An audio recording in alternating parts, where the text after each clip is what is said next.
Ada rumor jika Messiverse itu akan ke Crystal Palace. Lo tahu sesuatu nggak soal ini? Dia bilang no idea my friend. Enggak. Singkat, padat, kagak tahu. 2025, tahun ini di mana sepak bola Indonesia mulai benar-benar menginjakan kaki di dua benua besar. Di Asia, langkah besar datang dari Thailand. Teka dua bek andalan Garuda, Sandy Walsh dan Shane Patinama bersatu di klub raksasa Buriram United. Sementara di Eropa, rumor panas mengguncang bursa transfer. Nama Marcel Kars tiba-tiba dikaitkan dengan Crystal Palace, klub Premier League yang musim lalu angkat trofi Piala FA. Dan di saat yang sama, Rizky Ridho mendapat dorongan langsung dari bintang Bundesliga Kevin Dix untuk segera merantau ke Jerman. 3 cerita, 3 arah berbeda, tapi satu benang merahnya. Ini adalah langkah besar Indonesia di Asia dan Eropa yang bisa mengubah wajah timnas Garuda untuk tahun-tahun ke depan. Lantas bagaimanakah dampaknya untuk timnas Indonesia? Mari kita ulas selengkapnya.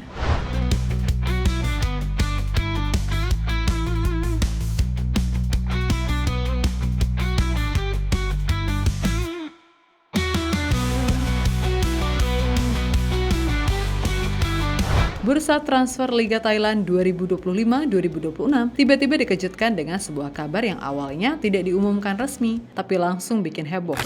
Nama Sandy Walsh muncul di daftar skuad Buriram United di situs resmi Thai League. Diketahui Sandy Walsh akan menggunakan nomor punggung 14 di klub juara bertahan tersebut. Namun belum diketahui secara pasti kepindahan ini sebagai pinjaman atau transfer permanen.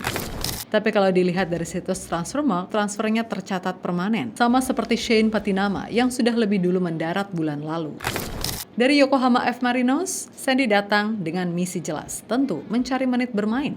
Di Jepang, ia hanya tampil 13 kali, mengkoleksi 1 assist dan 1 kartu kuning dalam 824 menit. Minim kesempatan membuatnya harus mencari panggung baru, dan Buriram menjadi jawabannya.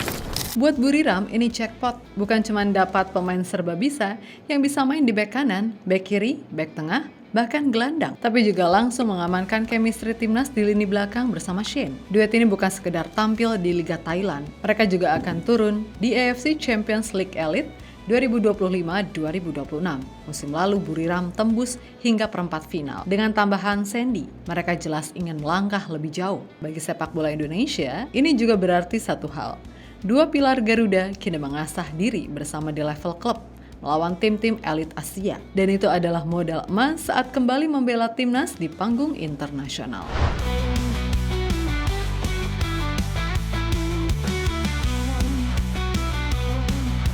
Dari Asia kita beralih ke Eropa. Dan kali ini rumor panasnya datang dari Liga Inggris. Nama Marcel Kars, bek tangguh timnas Indonesia yang selama ini jadi tembok kokoh FC Twente, tiba-tiba dikabarkan sudah mencapai kesepakatan pribadi dengan Crystal Palace. Kabar ini pertama kali meledak di platform X lewat akun @slimycpfc. Disusul laporan WFC Groningen menyebut Palace berada di posisi terdepan, mengalahkan minat klub Spanyol dan Italia. Bahkan disebutkan negosiasi lanjutan sedang berjalan dan transfernya tinggal menunggu waktu. Media mulai membayangkan jika benar terjadi Kars akan berhadapan langsung dengan para mesin gol Premier League, termasuk Erling Haaland, yang musim ini bisa aja ia hadapi 2 kali. Desember 2025 di Selhurst Park dan Maret 2026 di Etihad Stadium. Tapi di tengah euforia kabar ini muncul kejutan saat jurnalis tanah air Hanif Tamrin menanyakan langsung kepada Fabrizio Romano. Sang pakar transfer dunia itu menjawab singkat. Hari yang lalu itu berseliweran berita tentang rumor Marcel Kars itu akan ke Crystal Palace. Ya gue secara rasional gue nanya aja sama yang udah pasti nggak salah lah gitu kan. Kemarin JIZ udah dibocorin di sini sama orangnya dan benar akhirnya JIZ pindah ke Sassuolo. Jadi gue chat langsung Fabrizio, gue mau telepon tapi dia sibuk. Nih, gue bilang, my friend, ya mate, sorry, gue pengen tanya satu pertanyaan. Ada rumor jika Messiverse itu akan ke Crystal Palace. Lo tahu sesuatu nggak soal ini? Dia bilang no idea my friend. Udah, singkat, padat, kagak tahu gitu. Antara kagak tahu atau emang ini sebenarnya rumor ini nggak benar. Tidak tahu, temanku? Ya, sebuah jawaban yang langsung membuat rumor ini berada di area abu-abu. Apalagi Direktur Teknik FC Twente, Jan Stroyer, juga mengaku tidak tahu menahu soal minat resmi dari Palace.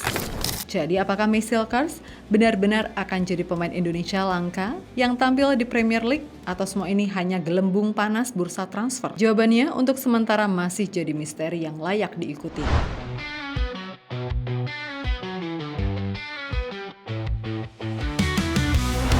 Sementara itu, dari Liga 1 Indonesia, satu nama terus disebut-sebut sebagai kandidat kuat untuk menembus Eropa. Rizky Ridho, bek andalan Persija Jakarta dan Timnas Indonesia, dapat dukungan langsung dari rekan setimnya di Garuda yang kini bermain di Bundesliga, Kevin Dix. Do you think personally that the player, Indonesian player who will play really well if they join the Bundesliga team? Thank you.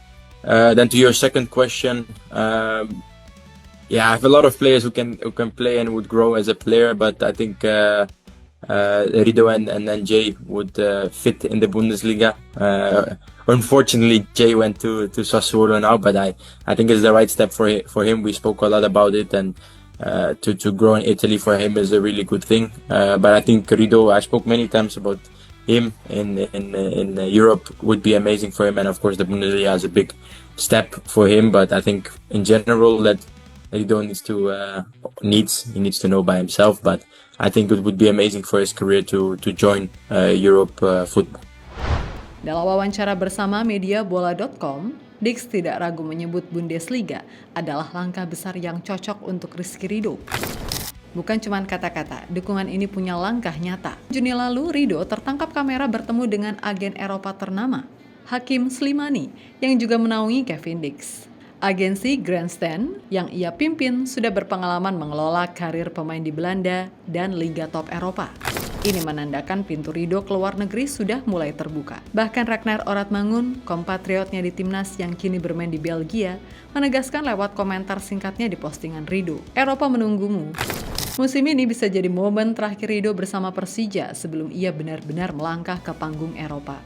Dan jika pilihan itu jatuh ke Bundesliga, ia akan langsung bersaing di liga yang terkenal dengan tempo tinggi, fisik kuat, dan atmosfer stadion yang meledak-ledak. Ujian yang bisa merubah karirnya selamanya.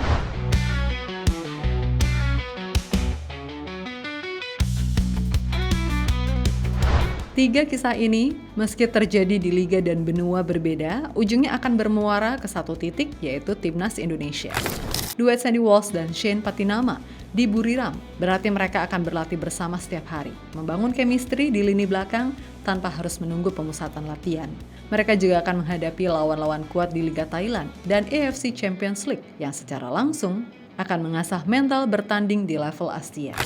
Jika rumor Michel-Kars ke Crystal Palace terwujud, Indonesia akan punya bek tengah yang bermain di Premier League, liga paling kompetitif di dunia. Pengalaman melewati striker-striker kelas dunia seperti Erling Haaland akan jadi bakal berharga saat membela Garuda. Sementara peluang Rizky Ridho ke Bundesliga akan menambah kedalaman opsi di posisi bek tengah. Ridho membawa gaya bermain keras khas Indonesia, tapi dipoles dengan tempo tinggi dan disiplin taktik Eropa. Hasilnya, lini belakang timnas berpotensi jadi salah satu yang paling solid di Asia. Bukan hanya karena bakat individu, tapi karena pengalaman mereka ditempa di level kompetisi tertinggi dunia.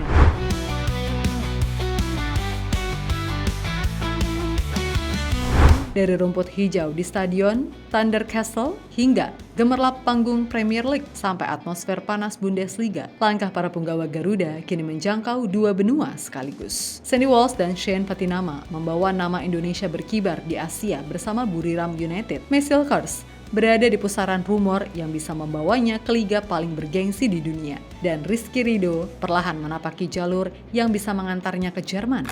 Ini bukan sekedar transfer atau gosip bursa pemain. Ini adalah bukti bahwa sepak bola Indonesia mulai dipercaya untuk bersaing di level yang lebih tinggi. Dan jika semua langkah ini berhasil, Timnas Garuda akan punya tulang punggung yang ditempa oleh kerasnya persaingan internasional. Pertanyaannya sekarang, siapa yang akan jadi bintang paling bersinar di panggung dunia? Dan seberapa besar dampaknya untuk mimpi Indonesia menembus Piala Dunia? Yang jelas, 2025 ini bukan tahun biasa. Ini adalah tahun di mana langkah besar Indonesia di Asia dan Eropa mulai mengubah peta kekuatan sepak bola kita.